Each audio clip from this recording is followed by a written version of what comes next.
Assalamualaikum warahmatullahi wabarakatuh. Waalaikumsalam. Alhamdulillahilladzi arsala rasulahu bil huda wa dinil haq liyudhhirahu 'ala dini kulli wa kafa billahi syahida.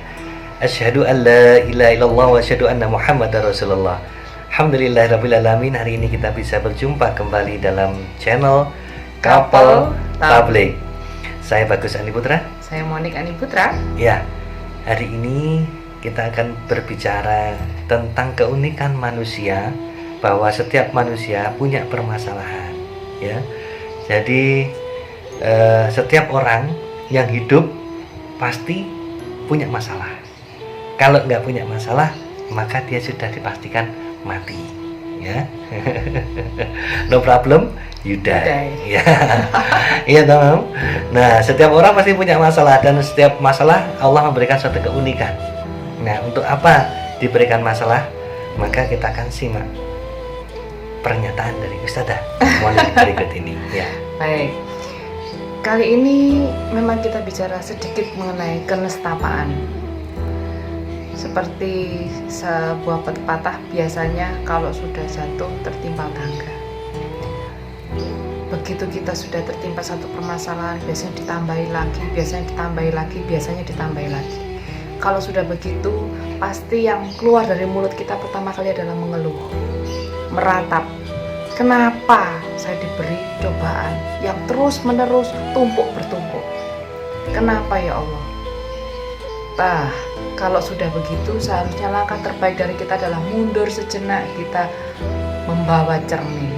Jangan membawa kaca pembesar, tapi membawa cermin. Kalau bawa kaca pembesar, wah, saya begini nih pasti gara-gara karena ini, begitu, begini, begitu. Karena kita bawa adalah kaca pembesar, maka kita mencari kesalahan yang ada di luar dari diri kita. Tapi kalau itu terjadi, bawalah cermin. Kita bercermin diri, kita introspeksi diri. Apa yang harus kita renungkan? Yang kita renungkan adalah doa atau permohonan apa yang kita minta kepada Allah. Kalau misalkan kita berdoa, ya Allah, berikanlah aku kekuatan dalam menjalankan hidup, berilah aku kesabaran dalam melakoni kehidupan, maka sudah barang tentu ujian rasa sayang Allah, sebagai tanda rasa sayang Allah itu yang diberikan kepada kita. Ujian, cobaan. Loh, kok gitu ya? Karena bukankah kita meminta kekuatan? Nah, ketika kita meminta kekuatan, maka yang diberi justru ujian. Kita diuji supaya kita bisa lebih kuat lagi. Kuat apa ora? Ya Allah, berilah aku kepandaian. Kita sekolah supaya pinter. Tapi supaya pinter kita harus apa? Harus ada ujian kan, Bab? Kita ada ujian, ulangan harian dan lain sebagainya. Sama. Sabar, diberi permasalahan. Sabarnya sudah tingkat 4, diberi ujian lagi tingkat 5, terus begitu. Tapi jangan pernah kita mengukur kekuatan dan kesabaran menurut ukuran kita. Ya Allah, bukankah saya sudah sabar? Bukankah? Nah, yang bisa melabeling sabar ataupun kuat itu adalah Allah, bukan kita. Maka seperti halnya tali itu, Pak.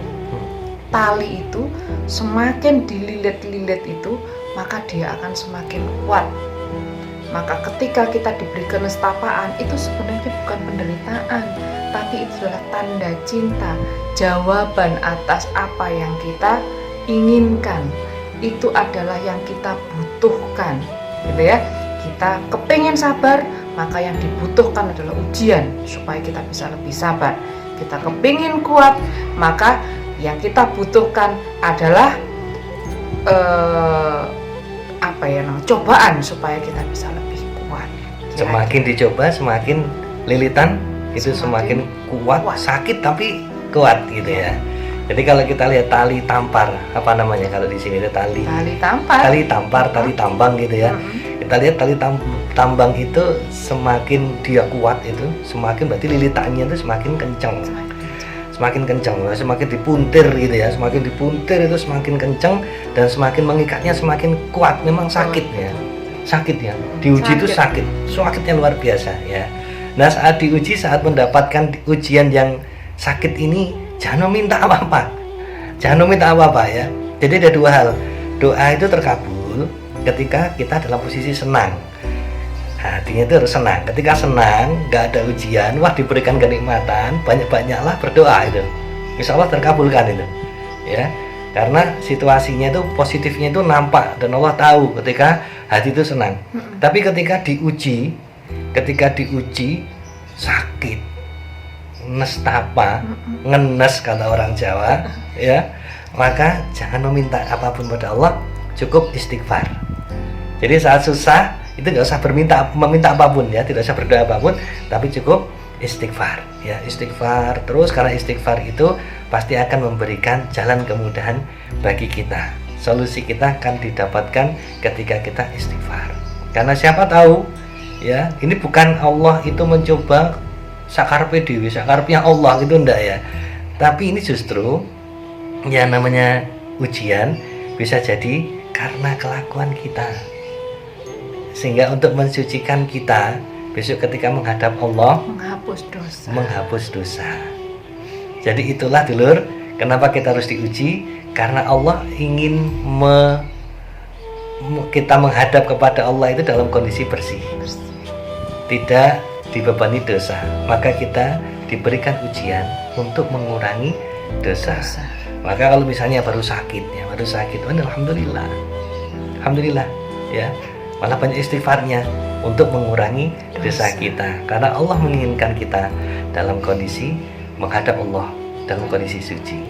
Jadi kalau kita dapat cobaan, kita dapat ujian, yang pertama kali kita lakukan adalah ucapkan alhamdulillah.